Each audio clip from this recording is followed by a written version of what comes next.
Good evening, everybody. Today is Monday, November 16th, and this is a Moscow City Council session. Wayne. Yes, sir. Would everybody rise and join me in the Pledge of Allegiance, please? I pledge allegiance to the flag of the United States of America and to the republic for which it stands, one nation under God, indivisible, with liberty and justice for all. Thank you, Wayne. Thank you for that honor. You're very welcome. Okay. The next thing we have is the Food Drive Day proclamation. I'm going to recite here. Food Day Drive proclamation. Whereas Rick Menard, president of the nonprofit organization Palouse Cares, participated in the ongoing meeting series Poverty on the Palouse, hosted by the City of Moscow. And whereas agencies and networks around the Palouse continue to work to provide for those in need. And whereas a comprehensive study of poverty by Moscow League of Women Voters in 2012 identified food insecurity as a significant problem in our area. And whereas on the average, more than 30% of the Moscow students are eligible for free or reduced price federal funded meal benefits, and in some schools that figure is more than 50%. And whereas state and federal programs that previously helped fill some of the voids that have been seen in program budgets and staffing diminished and greater pressure placed on local community members to find solutions. And whereas in response to such unsettling circumstances, Rick suggested holding a local food drive to inspire a large national event. And whereas it is reasonable that Rick's dream to have the first Saturday in December be National Food Drive Day can begin in Moscow. Whereas on 2014, Palouse Cares helped 8 communities in Latah County with food, toiletries, and financial support, including donating 20,000 pounds to the City of Moscow food banks. Now, therefore, I, Bill Lambert, Mayor of the City of Moscow, do hereby proclaim Saturday, December 5th as Food Drive Day in the City of Moscow, and I urge residents to set out non-perishable food items on their porches or by their front doors for pickup by volunteers on that day to help feed hungry people in our community and eventually around the world. And Rick, if you would please come up here to the podium, sir.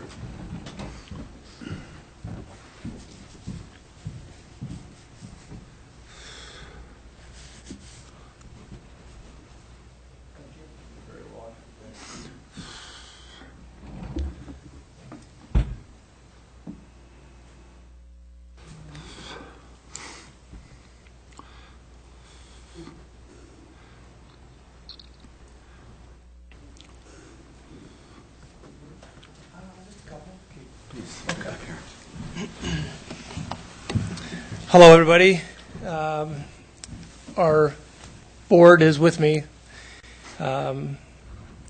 Without them, without their support, Palouse Cares doesn't exist. I'm just one voice of many that have helped do the food drive in the 13 communities that we've done over the last few years. So I could tell you about all the great stats and all the amazing things that we do, but you know, the bottom line is there's a lot of people out there in Latah and Whitman County that are struggling financially, and we just feel that maybe a few hours on the first Saturday of each month, or of December, just a few hours of a lot of hard work, we can make a difference, and we can put food into people's cupboards and cabinets that maybe have a tough time affording food. So we would appreciate everybody's support for the food drive when we come knock on your door on that Saturday, as well as supporting the auctions that we have in various sites.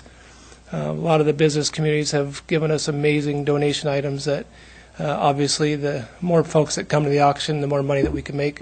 The more money we can make, the more money we can give to the food bank. So thank you for the forum, and if you guys have any questions, you know how to get a hold of me. Well, Rick, why don't you announce your board members, and let's get them up here in front of the podium. We'll all get a picture, Gary, of the entire board. That would be great. Come on up. Now, I know who some of these people are, but we need, when they get up here, Rick, you need to introduce them here. Come on, no time. This is not the time to be shy. Kara Olson. Hi. Don Fry. Greg Meyer. Beth Walker, and Ryan Kelly. just get right in the middle here. Well, let's all squeeze in. Let's all squeeze in. Stand next to the mayor, make me look fat. Come right in here. You look good, buddy.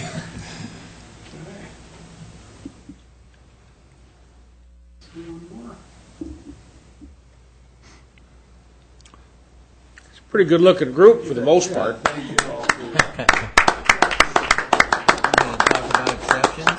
I ain't saying. Hey, now let's really give these guys a round of applause. This is a big deal for us.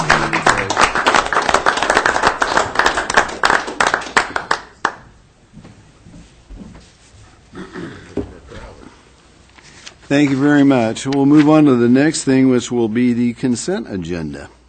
Mr. Mayor, Dan? I would make a motion that we approve this voluminous consent agenda. Mr. Mayor, I'll Wayne's- second that. Okay, we got a motion by Dan and a second by Wayne to approve the consent agenda. I'll start the roll with John. Aye. Aye. Aye. Aye. Aye. Okay, we'll move on to the next thing, which is staff recognition report. Gary Reedner, you have the podium, sir. Thank you, Your Honor. Bill, would you go? Thank you, Bill.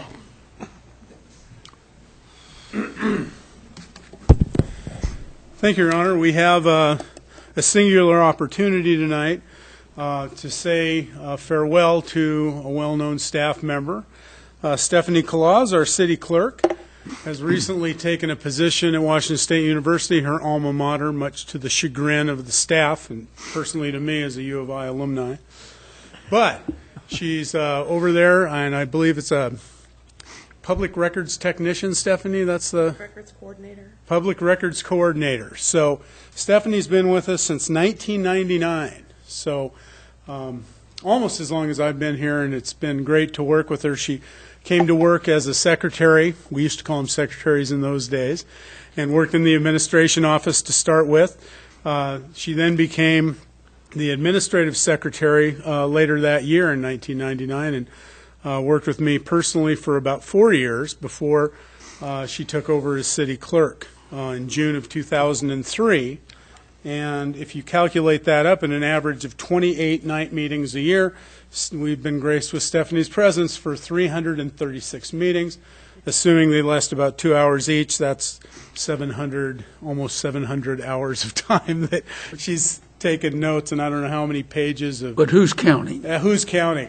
I don't know how many pages of minutes and everything else, and public notices posted and all that. We will be having a get-together in Stephanie's honor on the 3rd of December in these chambers, I believe starting at 3 o'clock, Steph. So we'd invite anyone who'd like You're making her arrange it? As a matter of fact, you don't get... She's still here. You know, we work everybody right to the last minute. No, I think we'll probably let somebody, other capable staff handle that. That would not be me. At any rate, Stephanie, just wanted to thank you personally and on behalf of the city of Moscow for all the work you've done on these years, and you'll be sorely missed. Stephanie, you've got your head ducked down. Stand up and look at us, would you please? Stand up.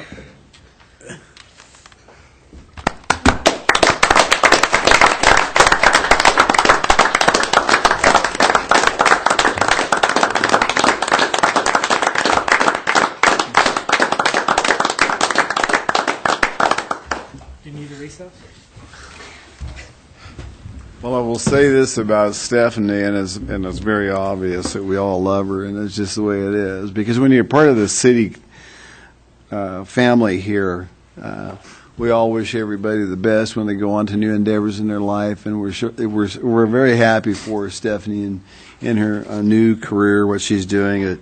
And we will miss her, but we invite you back, Steph. You're welcome to come back and see us anytime you want, hon. So, with that, thank you for your 16 years of service here to Moscow, and as the mayor of Moscow, it's always a big deal for me when we have long-term employees that have stuck out and been absolutely super. And Stephanie's one of those people, she makes sure people get birthday cards and all kinds of things, and she's just a very nice human being. So with that, Stephanie, that's why I wore this blue suit tonight, is because you were here, and it was the last time we were going to get a chance to do a council meeting together. So best of luck to you. Okay, with that, I'm going to move on, unless Stephanie would like to talk. Okay, dear. I think I've embarrassed her enough. Okay. Well, I think we would have had her. Walter, you kind of goofed it up. That's okay. We're going to move on to number 3, public comment on mayor's response period. This is the time where people can get up and address us with any issues that they may have, as long as it's not on P&Z agenda or the Board of Adjustments or on our agenda tonight. You're welcome to come up and state your name and address and what you may have to share with us. And seeing nobody rush the podium, I guess we will move on to item number 4, which is a Citizens Commission report on the Historic Preservation Commission. Mike Ray, you have the podium, sir. We're going to see a lot of Mike tonight. Thank you, Your Honor, council members. Historic Preservation Commission has had a lot of great achievements this year, and it's my pleasure to introduce the chair of the commission, Wendy McClure. Just hang right. Hang right. Okay.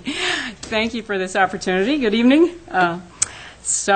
We've been a busy commission this year. Wendy, would you bring the microphone a little closer? Sure. Is that better? That's much better. That's better? Okay. You better stand taller. Well, I can't do that. At this point, I'm shrinking. I know the feeling. So we have currently 7 members of the commission. We have some new additions, Aaron Stoddart and Chris Sokol in the last year. Joyce Reese, who was with us for many years, stepped off the commission. We have a student position, so we actually have 2 slots open, and including a student position being one of them. And I know that Wayne we want to thank him for his wonderful advice, and he's been a fabulous council liaison. And I know he's heading on to other things in January, and we're hoping he'll decide to join the commission. There's a seat open for you, Wayne. And anyway, one of our projects every year is to put together a newsletter. And this year, we hire Barb Coiner to help us with that. And this year, because we were going to be having the Idaho Heritage Conference on campus during the daytime and then in the city at night, we decided it would be fun to focus on the university's history, architectural history. So there's quite a bit in it. If you haven't seen this, it's really well put together, and it's pretty interesting, and there's copies lying around. So please take a look at it. In that, we also, another ongoing project every year is to try to recognize the positive, there's Orchids and Onions Awards. Well, the Moscow Historic Preservation Commission doesn't give onions. We just decide to focus on the orchids. And we look for projects that make a nice contribution to our community in terms of preserving its history architecturally and showing energy and representing culture. And there are several here. You can see 2 of them downtown. 3 of them downtown. One fairly historic remodel of Tim Kincaid's building on 3rd Street, and then another one which was a building that they kept peeling off layers and finding out that the history was gone, so they recreated it in a very eloquent way, and that's the building on your lower left. And then, of course, the city's own project, which Les McDonald championed, and that one showing maps throughout the town of historic, sort of outlining the historic district for Moscow. And then in the upper right, another building on Main Street, University of Idaho gateways, and several houses in the sort of south of 3rd Street, excuse me. We regularly give walking tours, and Nels Reese is probably the core of that, but I occasionally help him with that. For various visitors to town, and we did quite a few tours during the conference. We also take new students. University president, I understand the mayor had a personal tour with Nels a few weeks ago, and right.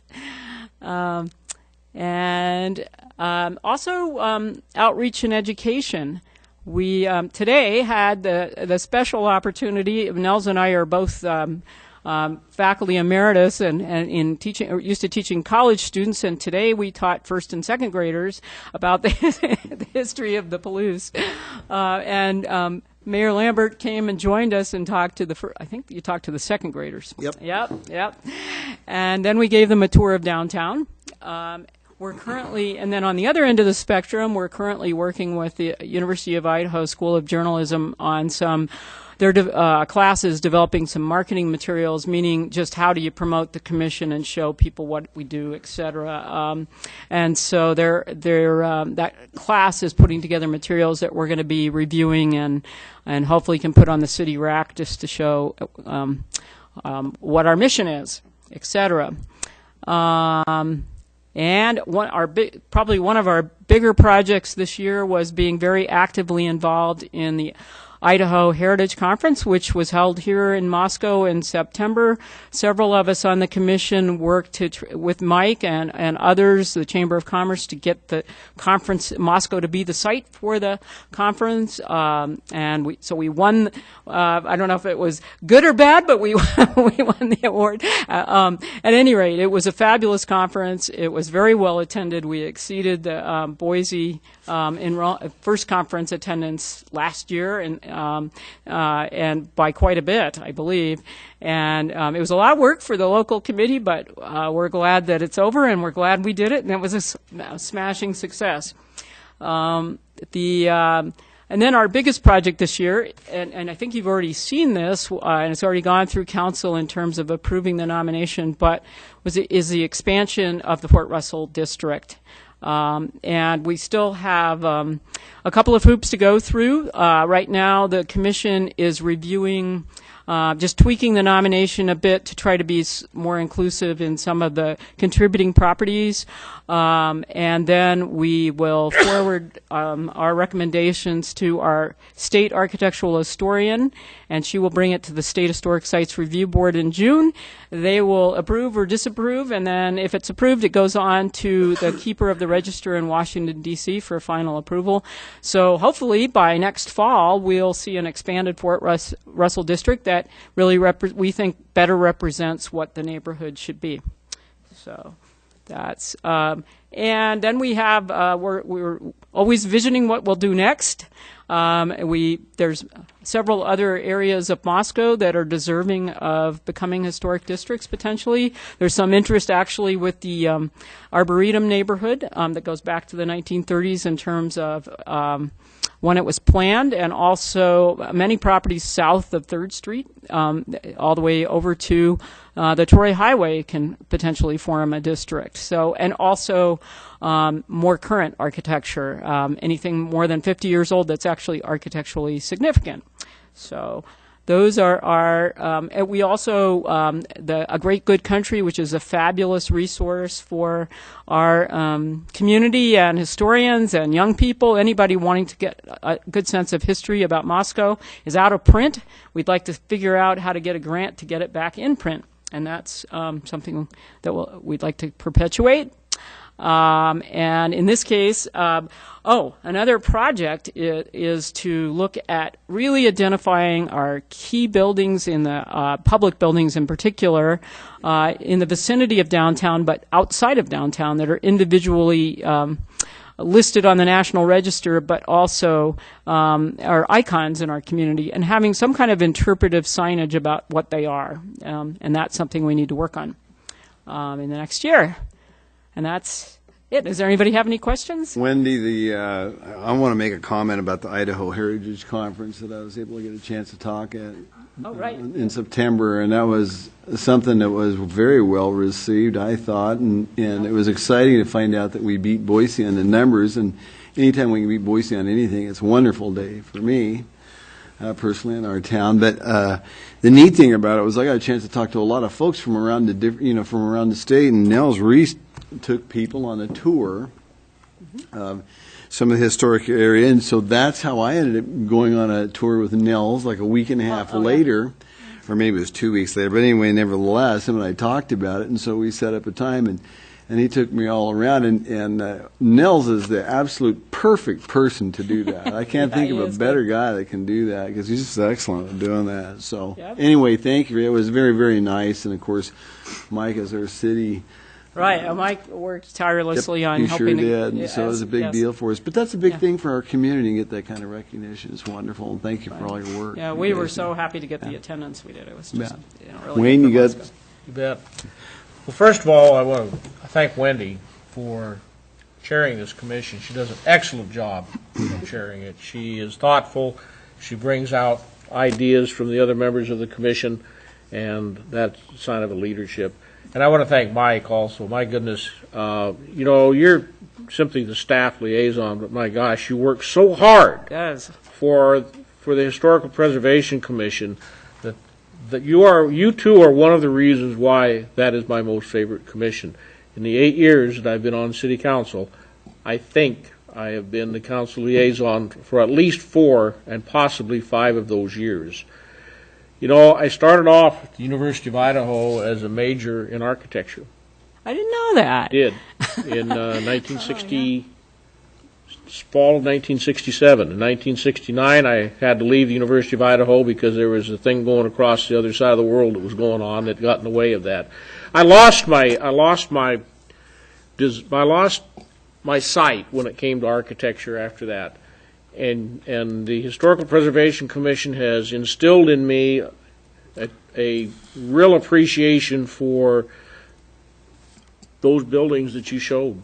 It's been an education to me, and I want to thank you guys for that, and thank you for everything that you bring to the community because you're so proactive, and everything that you do is for the betterment of our community. The fact that we do have a history. And when we compare our history to the East Coast, I mean, that's where you go back to 1600s there. But we have what we have, and you're an integral part of preserving that. So thank you. Thank you. It's great to have lived in a community for so long that has so many fabulous resources to work with. So thank you. Thank you, Wendy, very much. Thank you, Mike. Okay, well, we'll move on to the next thing, which is item number 5, acknowledgement of the election results. Stephanie and Gary's going to do this, I'm guessing. So, Gary, come on up, and we'll verify a couple of these folks up here that are sitting with us. Thank you, Your Honor. As you know, the city of Moscow used to have the responsibility for running the municipal election. That changed a few years ago, so Latah County has that responsibility. Back when the city had responsibility, we would meet within a day or so after the election and canvass the results, which is just to say you review the results and essentially pass on them that they're done correctly, that the processes were followed.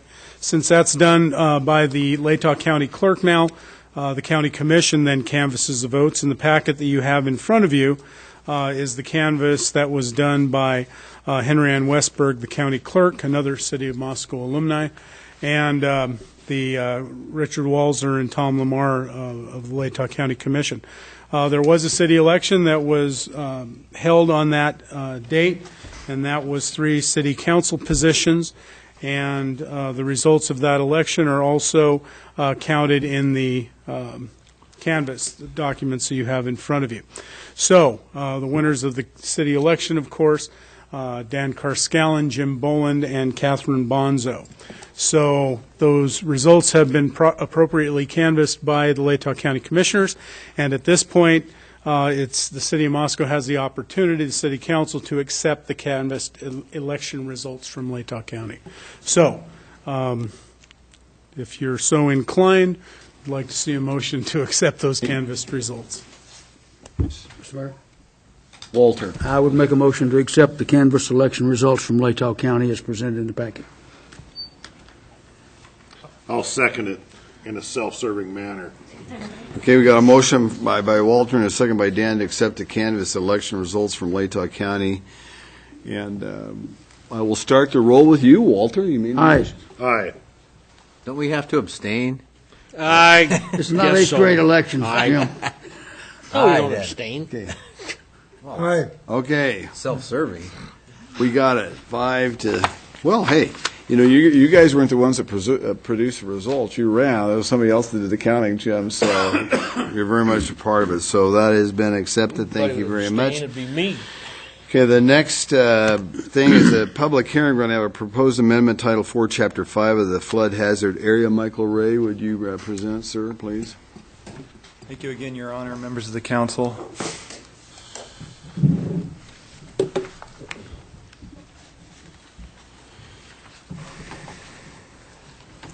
Saying you didn't vote for yourself.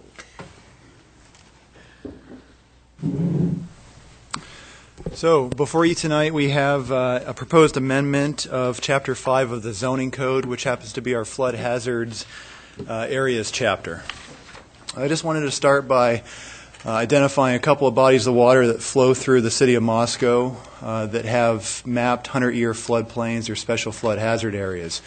To the north, you have Paradise Creek, and to the south, you have the South Fork of the Palouse River. And the blue on your screen represents not necessarily the flood channel, but the 100-year floodplain in the area.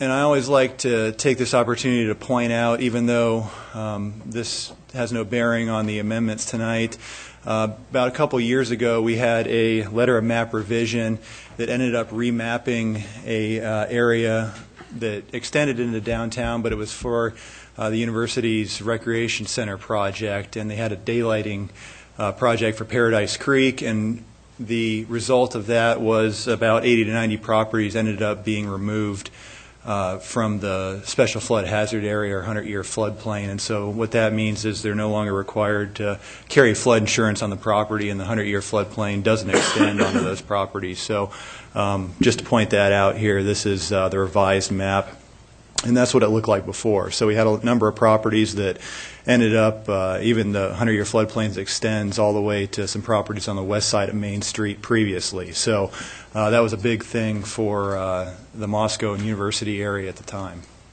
And that brings us to what's actually contained within Chapter 5, our Flood Hazard Areas section. What that does is provides regulations for all development within the 100-year floodplain. And so within that chapter, there's methods for reducing flood loss. It also describes and lays out the responsibilities of the floodplain administrator, which happens to be the zoning administrator in our department. Also lays out an appeals and variance process for floodplain variances and applications, and also has some construction requirements for new or substantial improved structures within the special flood hazard area, whether they be residential or non-residential construction. And just to give you a little bit of background about why we're here tonight, we were contacted in early 2015 by Idaho Department of Water Resources, our state floodplain coordinator, and they let us know that we were coming around that 10-year mark for a floodplain ordinance review. The National Flood Insurance Program, which we're a part of since 2003, reviews that about every 10 years. We're about year 11 right now. Our last review was back in 2004. And then the National Flood Insurance Program, we've been a member in since, I believe, 2004. And what that does is allows federally backed flood insurance for all structures within the city of Moscow, whether they're in the floodplain or not in the floodplain. You can happen to be not in the floodplain and still carry flood insurance on your property if you want. And the city goes above and beyond the typical requirements of that program, and we earn a 15% reduction citywide in rates of flood insurance. And so all citizens that are wanting to have flood insurance on their property right away just get a 15% reduction because of the things we do to go above and beyond as part of the program. It also requires certain minimum requirements, and that's why the state floodplain coordinator contacted us and let us know that we need to make some changes with our current ordinance.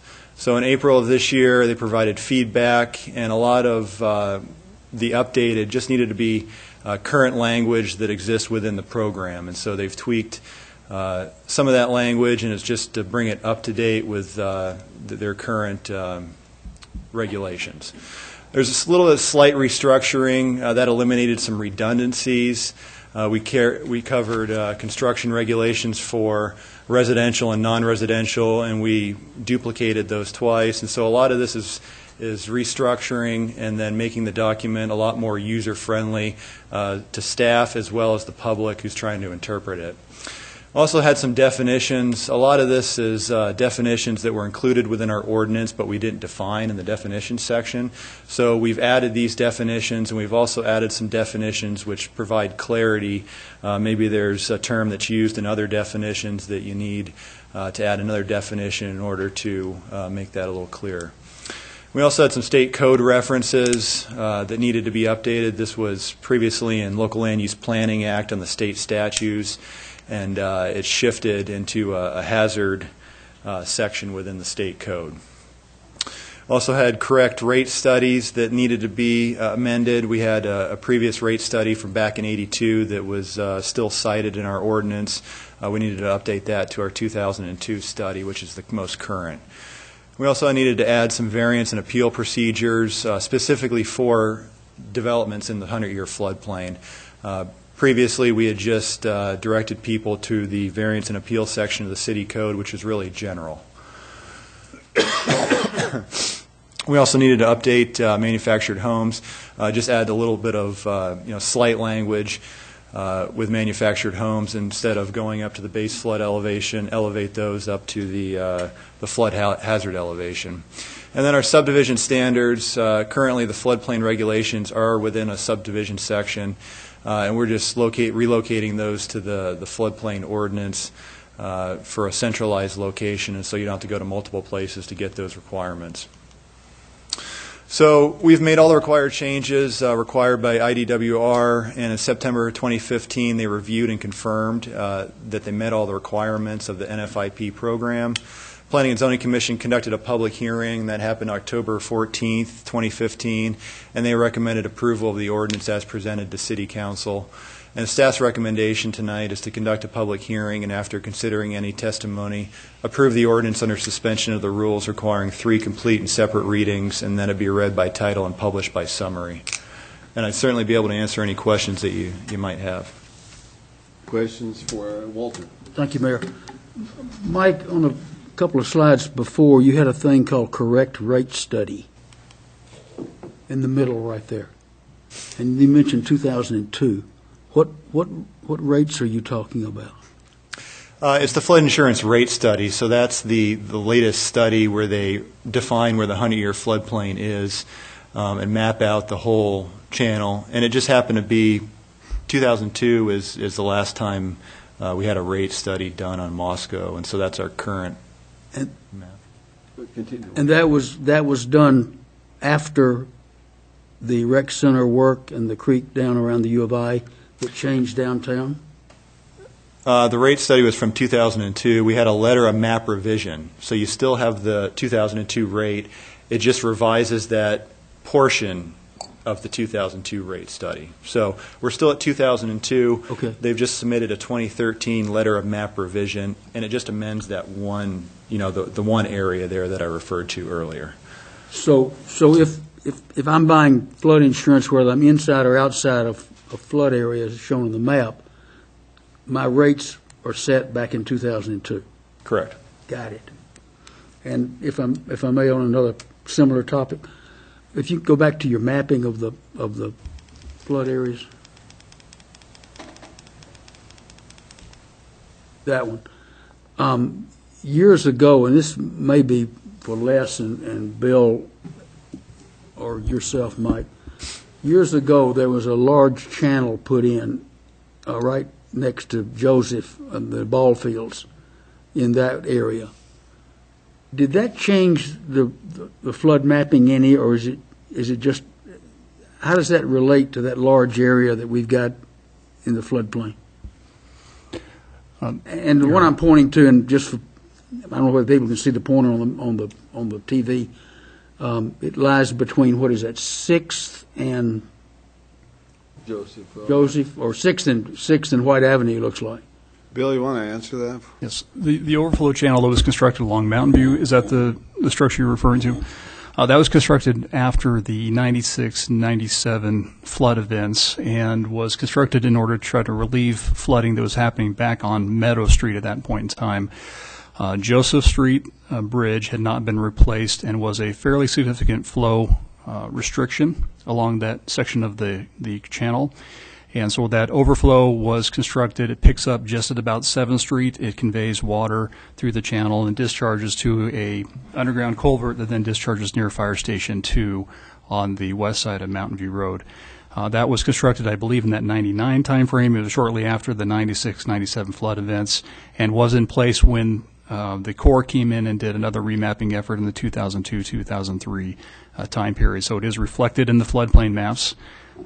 It is incorporated within the floodplain as it currently is shown. So what we've got is what we've got. Correct. Okay. And if I might just clarify a couple things. The FIRM map, the flood insurance rate map, doesn't actually establish rates. It establishes the location of the floodplain. Those rates are changed by FEMA periodically. You may recall that there's been a fair amount of discussion among the Congress about establishing rates because of some of those large, costly events that have occurred over the last decade. So the FIS, which is a flood insurance study, and then the FIRMs, which are the flood insurance rate maps, indicate the areas that have mapped floodplains. It indicates the elevation of those flooding events. That information then is used and compared against the structure to see if the structure is above that elevation, then there's a certain rate, or if the structure is below that elevation, it has a higher rate. And those rates do fluctuate and are managed by FEMA through the NFIP program. But the study itself doesn't establish a rate. It establishes where the floodplains are and what the elevation of those flooding events are. Thank you. Other questions for Mike before I open this public hearing from council? Thank you, Mike. I'll open the public hearing. I will take testimony in favor or any testimony. Seeing nobody rush to the podium, I will close the public hearing. I'll let the council decide what we want to do here. Dan. Your Honor, I'd make a motion that we approve the ordinance under suspension of the rules requiring 3 complete and separate readings, and that they be read by title and published by summary. I'll second. Okay, we got a motion by Dan and a second by John to approve the ordinance. And under the suspension of the rules requiring 3 complete and separate readings, and that it be read in by title and published by summary. And I will start to roll with Walter. Aye. Aye. Aye. Aye. Aye. Okay, we move on. And now we have an ordinance to read. Stephanie, this is ordinance 2015-15? 16, okay. Ordinance number 2015-16, an ordinance of the City of Moscow, Idaho, and Municipal Corporation of the State of Idaho, providing for the amendment of a Moscow City Code Title 4, Chapter 5, providing that the provisions of this ordinance be deemed severable, and providing for this ordinance to be in full force and effect from the date of its passage, approval, and publication according to law.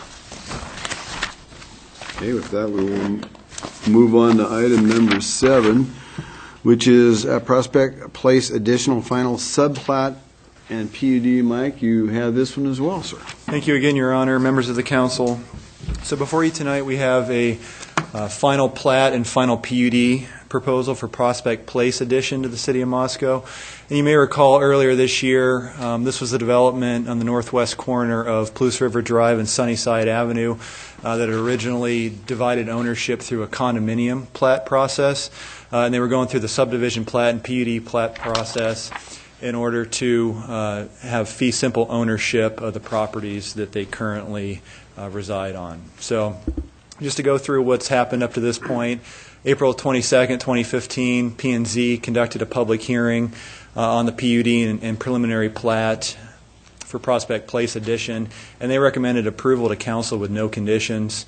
And then on June 1st, 2015, council approved the preliminary PUD and plat with no conditions. In October of 20th of this year, the applicant ended up submitting the final PUD and final plat to be reviewed by Planning and Zoning and City Council. And Planning and Zoning Commission has reviewed this and forwarded it on to council for approval. And so just to go over the plat one more time, we've got 12 lots that are being subdivided, almost exactly the same as the condominium plat that was previously recorded on the property. One of those 12 lots happens to be an off-street parking parcel there that currently exists. You have two vacant parcels, one here at the corner and one lot in. The subdivision is serviced by actually three private streets, and you also have city easements that run north-south adjacent to Anderson Frontier Park to the west, as well as through the middle of the proposed subdivision. Staff has reviewed the final PUD and plat for conformance with city and state code requirements and found it to be in conformance, and staff recommends approval of the Prospect Place final PUD and final plat. I'd certainly be able to answer any questions that you might Questions have. for Mike? Mr. Mayor? Walter? Mike, these are private streets, not Sunnyside, but the other three are private streets and remain that way under this action? Correct. And what's the, if I may? Sure. What's the net effect of approving, if we approve this tonight? What really happens? Nothing really changes on the ground. It's just how the ownership's divided on the property. So instead of condominium ownership where individual property owners wouldn't own the ground underneath, they would just own really airspace in their dwelling. Now they'd be able to own the ground underneath their house. They'd be able to own their lot and fee simple ownership as well as own the house on the property. So clears up a lot of financing issues. They are able to get mortgages instead of condos. So we're not gifting the land underneath their houses to them. They still have to buy it from whoever the current owner is. We're just allowing it to happen. Yeah, it's essentially the condominium association retains all that land in common ownership, but is really designated to the owner in that configuration. Okay. Okay. Any questions for Mike? Wayne? Mr. Mayor, I make a motion to approve the Prospect Place Edition final PUD and final plat. Second. Okay, we got a motion by Wayne and a second by Jim to approve the Prospect Place additional final PUD and the final plat. John, I will start the roll with you. Aye. Aye. Aye. Aye. And I. Okay, and so that moves on. Thank you very much, Mike. Thank you.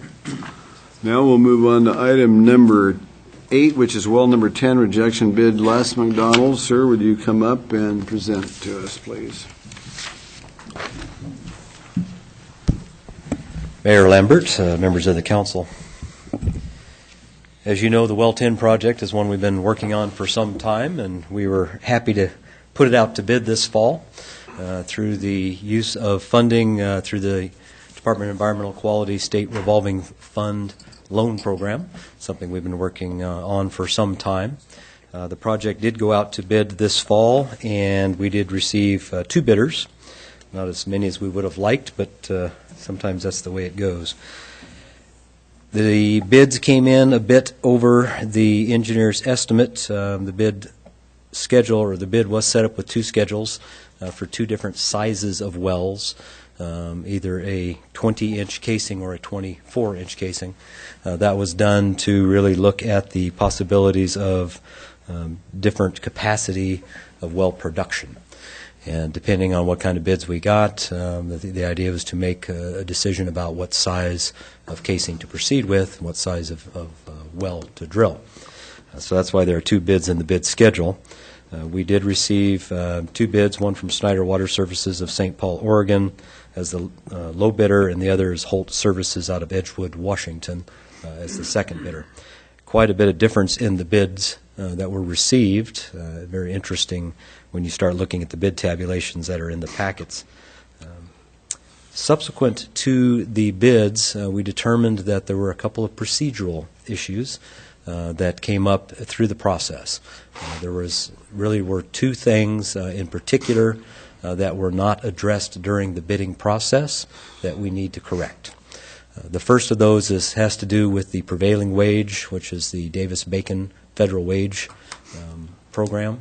And within the multitude of regulations associated with Davis-Bacon wages is a requirement that the individual decision by date be specified within the contract saying these are the rates that you will use. There are multiple schedules, multiple decisions, and those decisions come out periodically throughout the course of the year. Our documents did not include that decision and did not include the particular schedule that should be followed. So that's one thing that needs to be corrected. A second aspect of that particular one is also that there needs to be an update presented to the bidders or announced to the plan holders 10 days prior to the bid opening process. That was a step that was also not completed. So another thing that we need to resolve in the bidding of this particular project. The other area that we found that we were deficient in the process was that the disadvantaged business enterprise process requires that we work with the state agency that deals with the Disadvantaged Business Enterprise Program, the DBE program, and notify them that we're putting a project out to bid so that they can then reach out to DBE firms within the region and say, here's a project you might want to consider. That was a step that was also not completed on our end. So because of that, or those items, and the fact that this is a project that partially or is funded through state revolving funds, which are federal dollars, means that we need to be very careful about being in compliance with all of those federal processes. And there are some obviously here that we have missed. Because of that, we then need to reject these bids as our recommendation from the staff and fix those items in our bid solicitation and put it back out on the street in a proper format for bidding again. So the recommendation of staff and request of council is that we reject the bids we received for well number 10, and then subsequent to that action, if the council chooses to do so, staff is working on re-advertising this post-haste so that we can continue with our schedule to construct this well next spring. Okay, so there we have it. Questions for Les? John? Yeah, Les, you're talking here about the current Davis-Bacon wage decision. So the figures that we have of $1,127,000 and $1,600,000 are those do not include wages that are in line with Davis-Bacon? The Davis-Bacon wages are minimum wages that must be paid to a particular job classification. And in talking with the bidders, they are certainly well aware of those classifications, and as I understand it, they pay more than that.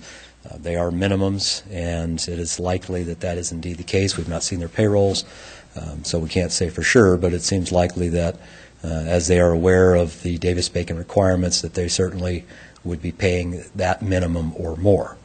However, it's the process that's the issue for us, to make sure that we're doing it appropriately. And then once we take this back out, rebid it, then there's a confirmation process that goes on after a bid award in which we would confirm that they are indeed paying those minimums or more in accordance with the appropriate schedule and the appropriate decision that's in effect at the time. So we could easily end up with bids that are essentially the same as the ones that we got. It seems very likely with the discrepancy or the disparity, I should say, between the two bids, one being quite a bit higher than the other. I'm not sure what will happen with the second bidder, if he potentially would come down or just what will happen. Obviously, this is going back out on the street, so there is also the potential of other bidders entering into the mix if they so choose. Les, if council rejects these bids, and when will a rebid process start? We've been working with the Department of Environmental Quality that administers the state revolving fund process. That is the agency that also has to approve the rejection and approve the rebid and approve the documents that we're using for the bidding process. They have indicated that they will expedite their review. They've already given us approval to reject the bids. They did that last week. Tentative approval to re-advertise pending review of the new documents that we got today. They will get in the morning. And then if all that works and they can turn it around here in the next couple of days, we would re-advertise this coming Saturday. Wayne? Quite a difference in what we estimated they should be and what they came in at, obviously. Can you have any concept Les, why there's, especially when we're looking at the second bidder where they're 160 to 180% above what our engineering estimates were. That one sounds like they're so busy that if they're going to get it, they're going to make a lot of money. But the other one, 114, 116%, and we only had 2 bidders. So what do you think was the problem? Yeah, it's a good question, and one we've pondered a bit since we opened the bids. The engineer's estimate was prepared by our consultant, Golder Associates, based on what they've been seeing in the bidding market and other bids for wells of this nature within the region. So they felt pretty comfortable with their numbers. The fact that our low bidder came in above them, to them, I think, was perhaps a bit surprising. It's not drastically higher, but it certainly is higher. The estimates that we had from Golder seemed fairly consistent with a well that for which I had some bid information out of the Lewiston Orchards here in this last year. So the numbers seemed reasonably close. As far as the second bidder, how high they are, we really can't explain it. That's something that we've talked with them a little bit, and we're trying to talk to them a little further to see if there's something they saw that the other bidders didn't, or that our consultant didn't see. But sometimes it's a little hard to get much information out of bidders in these kind of situations. They wouldn't say much then. Not directly, no. Jim? Les, do you expect that because of the disadvantaged business enterprise advertising that we'll maybe get some bidders from firms in that group that didn't bid the first time because they weren't aware of it? It's always a possibility. In my experience, most of the DBE firms are not on the scale of large well drilling operations. They tend to be firms that are a little bit smaller in scale. A lot of times you see like traffic control firms, things of that nature that are subcontractors to primes that are out there. In this case, there were no subcontractors for either bidder. It was just the prime. I'm not aware of any DBE well drilling outfits in the Northwest, but it's possible that they're there. I don't know them all. So, yes, it could be. I would be a little surprised, frankly.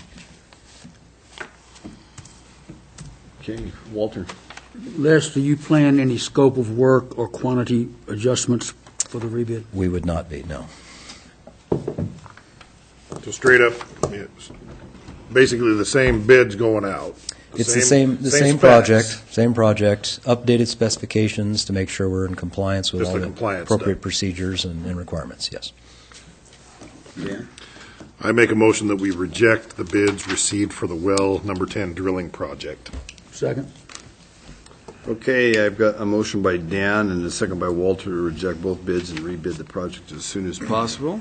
I'll start the roll, John. Aye. Aye. Aye. Aye. Aye. Okay, and you have it, Les. So with that ends our regular stuff. We'll go into reports. Dan, I'll start with you on admin. Everything was on the agenda, and, well, a lot of things that, basically, all we had was the disbursement report and some other reports. We should be seeing the roll carts for the single stream recycling rolling out in January. Should be our start date sometime in January, the actual use of those totes. And also other reports, I have the Arts Commission. We met earlier this week, or last week. We should be seeing our poet laureate is holding office hours for folks that would like to, get their poetry on. You should be there for that. And every Saturday in November at Cafe Artista from 10 to noon, and every Saturday in December except the 26th at One World Cafe from 10 till noon. And also just a lot of community outreach stuff. Already starting to talk about the next art walk in June. But time starts flying when you're having fun around here, doesn't it? Yes, indeed. Walter. Thank you, Mayor. On November the 9th, I attended the Moscow Volunteer Fire Department board meeting. As liaison to the fire department, a couple of things of note there is more or less routine. They did approve 3 new firefighters, and also talked about the Seattle stair climb, which is And I bet they would take any council member that wanted to do it in full turnout gear, including boots probably, doing 70 stories of the Columbia Tower, I think. Yeah, this council member isn't going to do it. And they're hoping to send 20 to 30 of our firefighters over. They have to apply and be accepted, and we've done it in the past. It raises funds for Leukemia research. So anybody that would really like to... You get paid how much per floor? Yeah, no. What's you have to get pledges for this? Or? They get pledges, yeah. That's how it works. And they have to pay a fee to get to do it. Well, Walter, you're the liaison. I think you should do it. I'd be over there cheering them on from the bottom floor. But anyway, that was fire department. On November the 12th, I went up to Hayden Lake to the Inland Northwest Partners winter meeting. Relatively well attended. It was strategies to spur your small business success in a community. And we had Alter Ego from Moscow, a group of young ladies who have formed and put together a alteration service for clothing here over the past couple of years in Moscow, and seem to be doing quite well. They did a great presentation talking about what it took for them to get to this point. Also heard from a gentleman out of Edwall, Washington, that has created a paper business card. That's not shocking at all, is it? But that business card, you can fold it in such a way it becomes a USB card out of paper. I have samples and ready to see it. My mind is blown. Yeah. I'm thinking, wow. So the idea is you can actual storage. You can buy business cards that have a USB built into them that you can hand out to people and they can read about your company. Pretty impressive stuff. That's all I've got, Mayor. Okay, thank you, Walter. Wayne. Public Works and Finance, we did meet last week. We did have one thing on the agenda. That was the public hearing on the flood hazard area. We talked about that, and it was presented in the same manner that it was tonight. Other than that, I've had no meetings over the last 2 weeks. I've got like 4 or 5 this week, but nothing to report other than that. Okay, Jim. The Pathways Commission met last Tuesday, and the neighbor of the Berman Creekside Park, Suvia Judd, brought a presentation for rehabilitating the flower gardens there, and was volunteering her services to plant those things if the city would come up with the money for the plantings in a tiered sort of way. So that was encouraging. There was also talk about the wayfinding of the pathways on the safe routes to school, and talk about coordinating with Mr. McDonald about that on the wayfinding signage, and that ties in with the Transportation Commission meeting of Thursday, where Les made a great presentation and had a map with all the potential signs, and there was lots of discussion about what should be on those signs, and a lot of reorganizing of that, and look forward to seeing that progress and tie in with the pathways signage, and the Pathways Commission and the Transportation Commission can coordinate those things, and we'll have a great bike path signage and bike path facility improvements over the next year. Okay. John.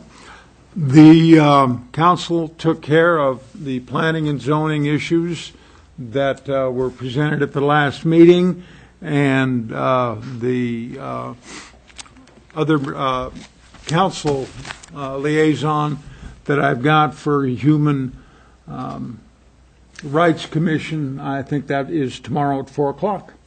So okay. You have got what I've got. Okay. Well, I've got a couple of things. On November 5th, there was 2 events that I was at. The ASUI, kind of the meet and greet town soiree that we had with ASUI leadership, and also leadership from the university, and there were several of the counselors, Wayne and as well as Art was there, and myself. And that was a very nice evening, and we're going to have a receptacle of that probably sometime this spring in March or April here at City Hall, which will be a nice thing. And that's something I'd like to see every year. We're going back and forth so that we can keep that good line of communications going. Also on November 5th, the Manon Sheik Award at the 1912 went to Tom Hansen, and that was a very nice event. Manon and Ismat Sheikh's children were there, which it was kind of a treat for me to get a chance to see them because two of those kids went to school with my two sons many years ago, and so it was a very interesting and fun night. On November 11th, there was a Veterans Day appreciation dinner at the Pittman Center. That was very well attended, probably, I'm guessing, 350 people there. That was a very nice event. And on November 12th, we had an open house at the airport about the runway project and where we're at in the phase that we're headed at. And that will be an ongoing thing so people can see where we're going. Every year we'll have several of these and just keep people informed on things. And with that, that's all I have. Gary, do you have something you want to add? No report tonight, sir. Okay, I would entertain a motion to adjourn for executive session per Idaho Code 74-2061C and 1F. So made. And this meeting will not reconvene. Once that is done, I will take, all in favor, aye? Aye. Opposed? This meeting is adjourned, folks. Thank you very much.